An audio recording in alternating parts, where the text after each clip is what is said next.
Secession obviously has been on the minds of not only this group here, but other people throughout the country. So it is a fascinating subject. I'm delighted that Lou invited me to meet with you and speak with you on this because, of course, there's all ramifications and thoughts that we can bring up about this particular subject. My topic for today is the moral promise of political independence. Political independence is really the goal that we seek, and it can be achieved in many, many different ways. You know, many years ago there was a discussion among bankers and a particular governor of one of the states, and they had a project coming up, and there was to be a bond issue, and the bonds were to be sold and backed by the banks with a tax connection. And they were concerned that too many of these bond issues were not being used in the proper way and not in a productive manner, which tends to be the case when the government is involved. And the governor was asked, what do you think? And this particular bond issue was for veterans' benefits. Now, nobody can be against veterans' benefits because all veterans deserve anything they ask for. And you can never vote against the veteran benefit in Washington or you are unpatriotic. So it was obvious that this was a very popular thing with this particular state, and they asked the governor, and they said, what do you think the veterans will do with this money? Will it be productively used? And he said, well, he thought that a third of the money would be spent on booze. He says another third would be spent on women. He says, and the rest would be wasted.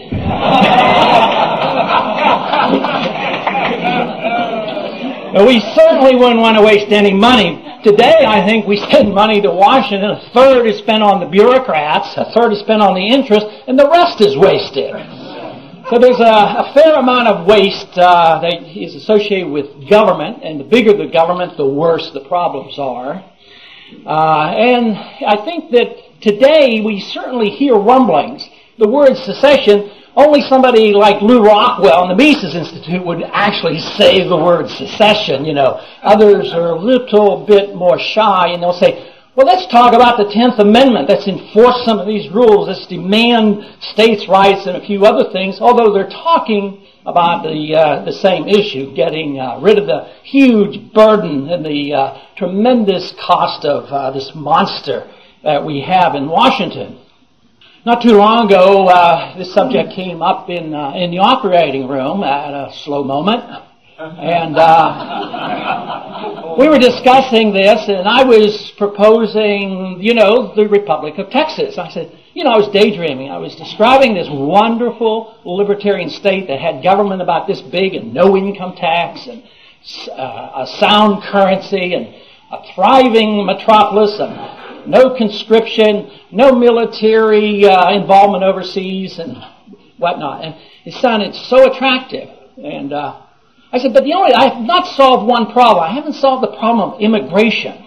And what would we do about, this burden at times, it seems to be to many of us about the immigration. Of course, we have to realize that's connected to the welfare state, and possibly the Republic of Texas wouldn't have quite the burden that we have today. But anyway, another physician was there. He says, yes, he says, that would be a problem. He says, I guess we would have to have a lot of troops along the Red River.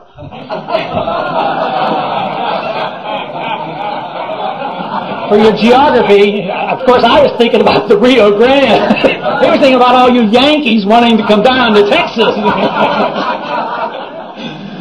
But I guess that's a good daydream and worth thinking about, and it's a wonderful exercise to go through and talk about this because it is dealing with the theory and the understanding of what liberty is all about.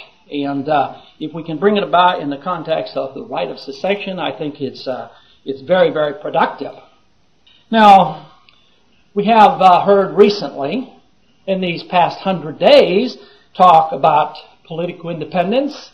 We have heard on the television on a daily basis that there has been a revolution in Washington and that things are so much different. And I guess they spent $1 million or so on a TV program telling us yesterday that the revolution is here and the changes have occurred, and all of a sudden we have reversed the trends in Washington. I have a little trouble with that. I think the rhetoric has gotten better. I think it's a reflection of what's happening in the country. I think it means that the politicians have to speak to those of us who are concerned about the growth of government, and that's a positive sign. Now, we have to be a little bit concerned when we hear a Bob Dole start talking in a way that he is trying to satisfy the 10th Amendment movement. Can you imagine anybody who has so little ability and understanding of what the 10th Amendment really means for him to come up and say, what we must do is enforce the 10th Amendment? I am sure that he was never aware of the 10th Amendment with 95 or 98% of all his votes he's ever cast since he's been in Washington. But nevertheless, that's a positive sign. We have to look closely for our positive signs, but that is one, the fact that we do see some things happening in this country. But how much has happened in these last 100 days? Can we say that the battle is being won and that we don't have as much need for the Mises Institute to go out and teach the next generation about what a free society is all about? Hardly. I mean, we see these signs, but I would like to suggest that the last 100 days probably hasn't done a whole lot for us yet. Besides, even those things that you might have agreed with that were passed in the House have a long way to go. They have a long way to go till they get to the Senate and then through the conference and then to the President's desk. But even some of the things done in the name of less government, done in the name of the free society and free enterprise and the things that we believe in, and playing to our audience and claiming this has done so much good. But what have they done? For instance, for years it has been proposed that one of the chief ways you can limit government spending and get us back on the right spending trail is to deliver to the President more power with a line item veto. It doesn't make any sense to give more power to the executive branch of government. My concern is it already has way too much power already, and that does not make a lot of sense. What about the balanced budget amendment? Basically, sort of nice to think that balanced budget amendment would help. And possibly it would help a little bit if done in the right context. But in today's context, if you have Senator Simon from Illinois, wildly enthusiastic about the balanced budget amendment, could we not be a bit suspicious to think that maybe he believes that taxes will be raised? And I think they will be. If that particular amendment got passed, I think we would have more taxes and still not a balanced budget. So hardly should we celebrate about the balanced budget amendment being passed. Excuse me. There were other proposals in the first 100 days, and some were passed. One of the most atrocious has been in the area of crime and punishment. Conservatives, Republicans are law and order people, which I think is a good idea. We ought to obey the law. We ought to obey the Constitution. We ought to obey the laws that protect private property. But we shouldn't be deliberately empowering the federal government to further abuse the rights of private property. So they have essentially, with the one particular amendment, have undermined, if not destroyed, the Fourth Amendment, where they have abolished the exclusionary rule and says that no matter what the circumstances are, they can march into our houses and our businesses and search and take without a proper search warrant. A vicious violation of the Constitution. And this is done, the disturbing part about this is it's not done by liberal Democrats who believe in big government. It's done by those who are leading the charge in Washington to reduce the size of government, and here they are enhancing and making government that much bigger. So I am of the opinion that we have a long way to go before we reverse the trends in Washington. But in the same sense, I am very pleased with what is happening in the country, because there are more and more people today than ever before who are questioning things. The fact that we can have a conference and talk about smaller units of government, 10th Amendment movements, militia movements, states' rights movements, where they're really serious and saying, we've had enough. We've had enough of this federal government.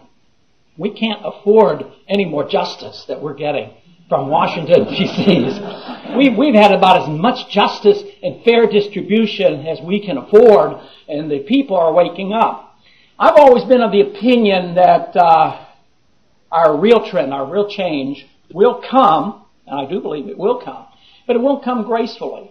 It won't come by us automatically coming up with with new members of Congress arriving in Washington, like we had last time, who will deliberately and discreetly change the law and bring about changes.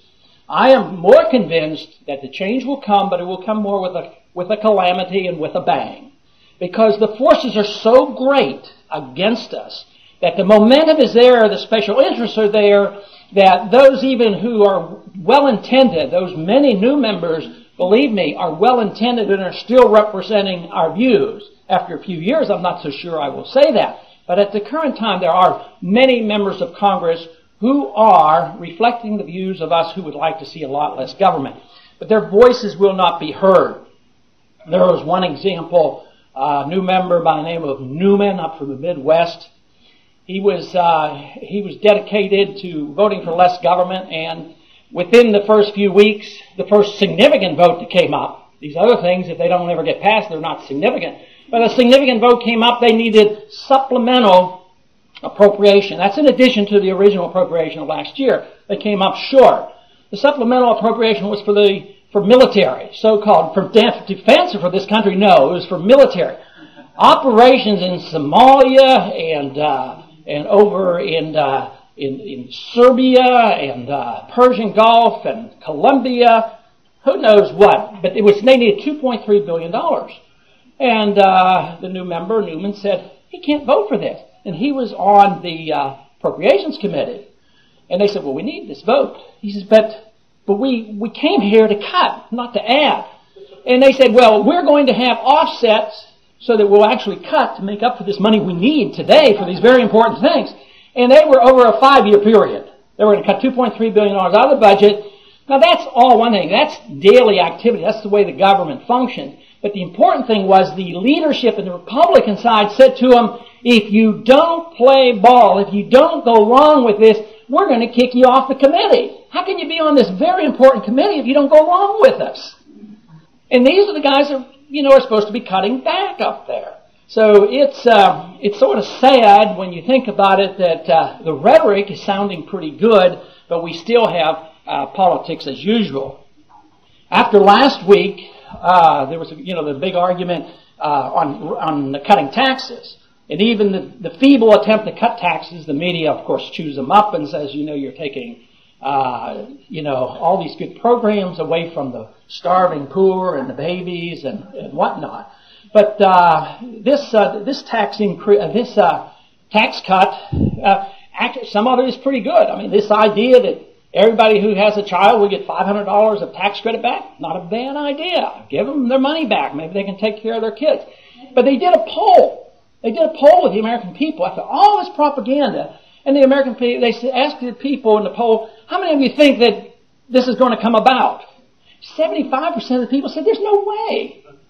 I mean, most people that I meet and most people in the country aren't even paying a lot of attention to what's going on up there, and they don't believe them. And I think that's a healthy skepticism. It certainly serves our interest for the skepticism to be maintained, because otherwise they won't listen to the real reforms that are required, because indeed we will have to have real reform when the time comes. A couple of days ago, some of you may have seen this, in the Wall Street Journal there was an article on the front page and had to do with Detroit. Detroit had a system of government developing. Detroit, this was mainly in the inner city, in the poverty-ridden areas where people were living on welfare checks and Social Security, had nothing, and high rates of unemployment. And what has developed there? There was a development of a group of individuals who had no jobs, but they weren't necessarily looking for more welfare and handouts. They wanted to be productive, and they developed little businesses of going around and providing services for the people who couldn't get out. They would go and do their shopping and their mail and laundry and all these things, and help the people who were still able to live in their own homes, but to some degree not be able to take care of all their needs. And these people, of course, were being paid in cash. And they, are the lawbreakers. These are the people the IRS are trying to crack down. Here the market and their local little government is developing. They are just chucking the whole system and trying to take care of people, providing this wonderful service, taking care of themselves, but they don't pay their taxes. And they don't report this. And these become the enemy of the state. The state is always trying to figure out how we can crack down on these people and how we can stop this. As conditions worsen, though, I do believe there will be more and more of that. Eventually, the state disintegrates under the conditions that we have today.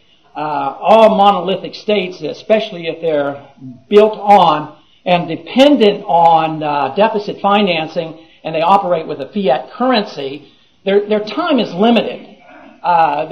They can stay in existence for a long time, but they cannot stay in existence forever. The Soviet Empire, as Mises predicted, and other strong socialist nations are the same, they eventually disintegrate because they can't function. The fact that the Soviet Union lasted as long as it did, lasted that long because they were dependent on us and our subsidies flowing into them indirectly. Well, some of that's sort of coming to an end. Mises didn't have a whole lot more respect for the welfare state than he did for the social state. He distinguished the two. He said the welfare state was somewhat different, but the welfare state eventually led to the same crises, with the tendency for the welfare state to lead to a form of socialism, and most likely in this country it would be a fascist type of socialism, but then again eventually collapse. We have that. I think we're seeing the early signs of that. Not too long ago, I was speaking at an audience, a very conservative audience, and I was preaching the gospel as I knew it about less government, and everything was going well until I suggested that even Social Security may need reforms. One elderly gentleman, obviously on Social Security, he says, "Fine, everything you've said so far has been okay, but don't mess with Social Security. That's off limits because I'm only getting back the money I put in." We've heard that story before. So I went to check and find out how long it would last. If the individual's now receiving that money, only the money that they put in, how long would the system last? Well, in the literal sense, no days at all, because there's no money there, there's no wealth there. There are only treasury bills stuffed over into an accounting slot that says that there's so much in a trust fund. The trust fund has $495 billion. So let us concede that there's $495 billion in the trust fund. Well, how long would that last to keep those people receiving benefits? How long would that last if we just paid it out and we didn't tax the people anymore? If we quit the Ponzi scheme, it would last a little over a year and a half. We're spending about $315 billion a year on Social Security.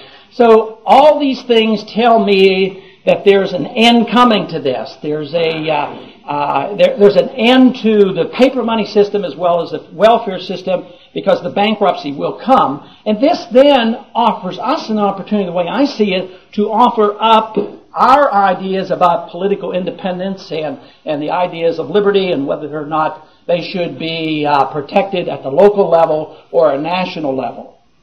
We have two forces going on in this country. We see the exciting things happening about this full discussion about political independence, secession, smaller units of government, rejection of the federal government for reasons sometimes which are very practical, because people are starting to realize they're out of money. It's not so much they've rejected the notion that it'd be great to get that money, but they're recognizing that the government is being bankrupt.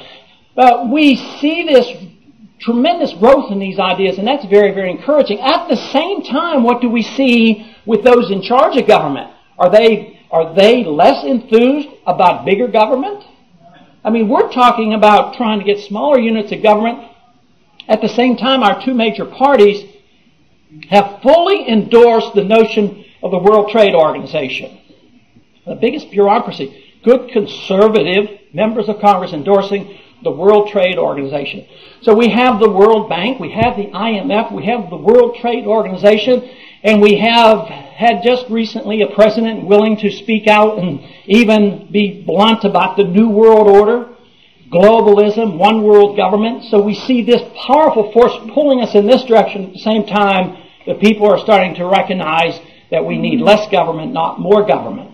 I think this will lead to a crisis. It has to, because they don't have the moral authority and they don't have the funds to pursue at will this notion that they can run and control the government. Now, how willing are they? How willing will they be to give this power up? Not very willing. They will not be. Those who are in control of the monetary system tenaciously hold on to that power, just as they will tenaciously hold on to these concepts of one world government and trying to keep together the notions of the New World Order and the international banking system. So this is the way I see things coming. I see these two forces coming, and eventually there will be a collision. We obviously want to argue for and work for and promote the ideas of political independence and individual liberty, mainly because it's in our self-interest. It's in the self-interest of us as an individual. If we are moral individuals responsible for ourselves, this is an argument that should be enough, that we have a right to our lives, this right to our life granted to us by a creator, and we have a natural right to these rights. Then we should argue for that on a moral basis, but just think about the practical basis of what a society really is like.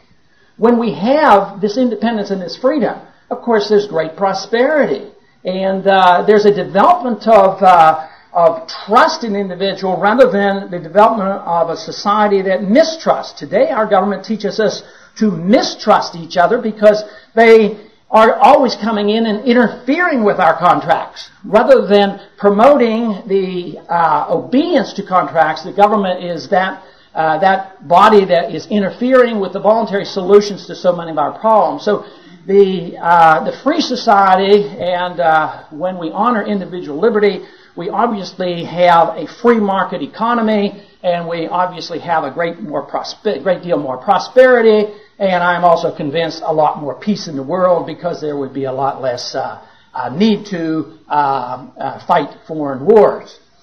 The essence of a free society, of course, is individual liberty. Sometimes that comes across as vague for some individuals, not quite comprehending what individual liberty is, and they think of liberty as civil rights and collective group rights, which is very, very confusing and misleading.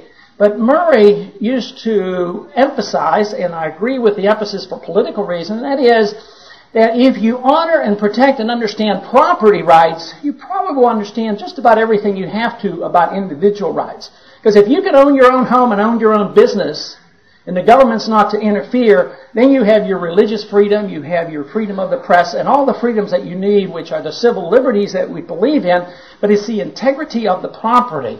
It is the lack of the belief in the integrity of the property that we suffer so much from today. We have a government that serves the interests of these individuals who are in control, the lobbyists who can manipulate government, and those forces are way, way too powerful. They're so powerful that the government, in order for the politicians to stay in office, then are forced to compromise and say, well, I must serve my constituents' interests, and I know we're coming up short, but we better spend a little bit more and worry about paying for it later on. So they violate the concept of property rights in a very general as well as specific sense. Probably the most vicious attack on the right for you to keep and own that which you produce, and which should be abolished as soon as possible, would be the concept of personal income tax. Another way that the government finances the system, they do it through direct taxation, but the indirect method of taxation, which is to inflate the currency. So therefore, the monolithic state has to undermine the concept of honesty in money. They must undermine the concept of commodity money. They must destroy the gold standard. So therefore, systematically, from 1913 on, we have had, when gold was $20 an ounce and now it's $400 an ounce, we have had the systematic undermining of a gold standard, so there is no restraint on the monetary authorities to create new money out of thin air, principally for the benefit of buying treasury bills so that these deficits can be taken care of.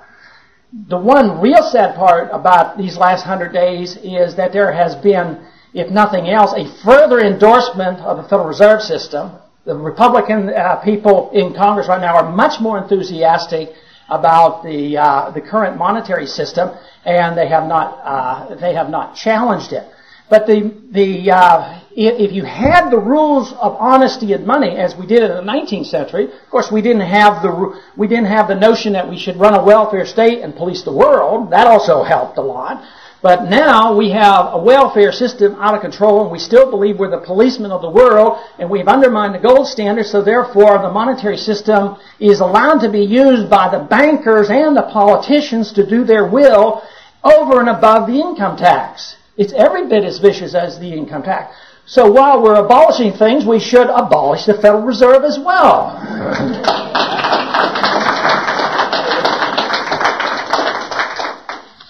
And the other way there's a vicious and steady attack on our property rights is through that of regulations. There have been some court rulings somewhat favorable to us in saying that if regulations destroys the value of your property, the government then is obligated to reimburse you. Well, that's an improvement over what we have, but in a way it doesn't answer our questions, because if my property in Texas has been violated by some regulation and I've lost the value of my land, is it justifiable for the government to go and tax you to reimburse me for what they've done to the land? Obviously, the best correction would be get the regulators off our back. I mean, that's what we need to do. So we have the taxes, we have the Federal Reserve, we have the regulations, and then basically we undermine private property even when the federal government borrows so-called legitimately in the market. If they don't borrow from the Fed, but they borrow from those who are willing to loan to the government, that is a burden on the future property earnings of the next generation. And this is where we are today. We're at a point where that deficit is starting to annoy people, annoy politicians enough that they'll even talk about it. You know, they're at least talking about the deficit. I came across a figure just the other day that I thought was interesting. It says that it's easy to figure out because our national debt is essentially $5 trillion. So if interest rates go up 1%, the cost to the government just to finance the debt goes up $50 billion. How many people here expect interest rates to go up over the next 2 or 3 years? Most people would agree, and I think so too. I think that once a currency is destroyed, the only way you tend to protect it on the short run is you raise interest rates. And what do we have happening to the dollar on international exchange markets today? We have a crashing dollar. And the Fed's saying, well, we're not going to raise interest rates. They'll raise interest rates. The market will raise the interest rates because, you know, when the dollar buys 30 yen, maybe they'll start thinking that maybe interest rates are going to go up. But that is the case. Interest rates are going to go up, and that's out of the control of the average politician up there. I was visiting up there a couple weeks ago, and I visited with a group of conservative members, and they were very concerned because the big discussion of the day was whether or not the tax credit would be for the people of income of $200,000 a year or $95,000 a year. I mean, that was the issue of the day. And I said, that's, important. You should always argue for the best, and it shouldn't be any limitation for that matter. But I said, have you ever considered what's going on with the dollar?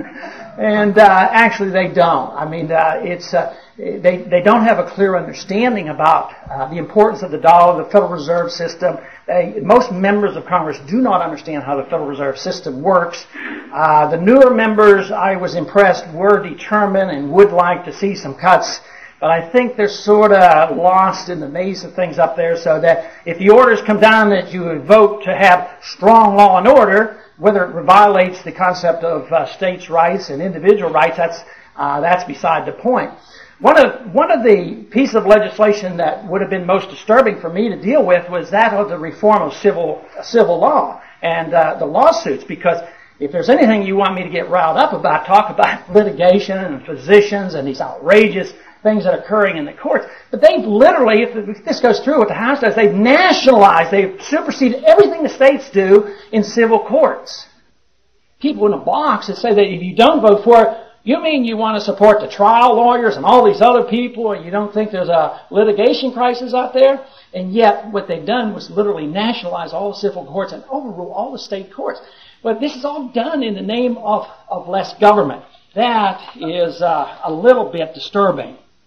Most people here, I'm sure, are aware of a writer in the 18th century, the 19th century, by a French writer by the name of Bastiat. Bastiat talked a whole lot about the morality of liberty and freedom. And most of us like to quote him because in spite of the shortness of his book, The Law, it packed a lot of information and a lot of truths in it. Bastiat said, when plunder has become a way of life for a group of people living together in society, they create for themselves in the course of time a legal system that authorizes it and a moral code that glorifies it. And I think we're there. We have a legal system that authorizes it through the welfare state. And what about the moral code? The moral code that they demand that they have a right to this. They don't even everything is an entitlement inferring that they have this natural right to be given this. Nobody really questions the victims who have to be taxed and regulated in order to pay for this. And yet the plunderers are still alive and well and more numerous than ever. And they're playing tricks and they'll deceive us and use all kind of language to pacify us. And yet this is a time and an age when if this crisis is building where those of us who believe in liberty are going to be challenged by those who want one world government, if this is coming to pass where we have to meet with them, we have to have our ammunition. We have to have the strength to defend our position on moral terms as well as economic terms because it is crucial. It would be nice for the Texas Republic to be developed and be a libertarian example for the world. That's not likely to occur. I'm really quite satisfied. I'd be quite satisfied if we could immediately secede from the United Nations at the moment. Not too long ago, there was a vote in the Congress, and it was carried by 2/3. The vote was suggested to curtail the power of the president, to curtail his power to authorize UN troops or United States troops to be put under United Nations commanders. It failed by 2/3. Can you believe that? 2/3 of the people in Congress thought that he should have this power. This came up after Somalia. I have to say that it did happen before the new Congress was in there, but just the fact that it's happened within the last 6 months shows you that the movement toward one world government is alive and well.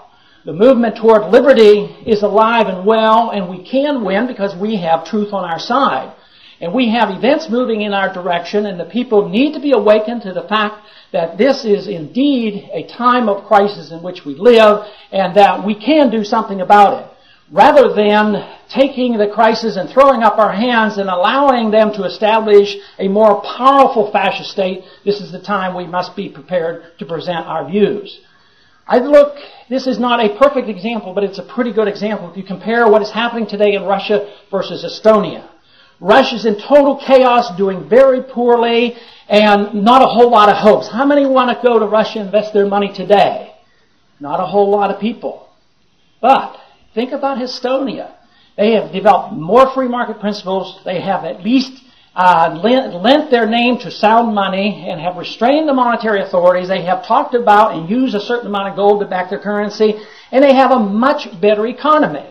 There's nothing that says that they are secure and past all the chances of ever becoming a statist communist state again, but at least you can see the difference. And that is what we have to be prepared for. If it is true that the welfare state is coming to an end, and I think the dollar has to be watched because a total dollar collapse would be the ushering in event that would and could precipitate the total failure of this system, then we must be prepared and we must be willing to be aggressive to present these views. And fortunately for us, there are groups like the Mises Institute and others teaching and educating so many young people that we are much better off and these ideas are much more receptive. It is up to us, those who are concerned and those of us who do understand these issues, to do our very best to preserve liberty here in America. Thank you very much.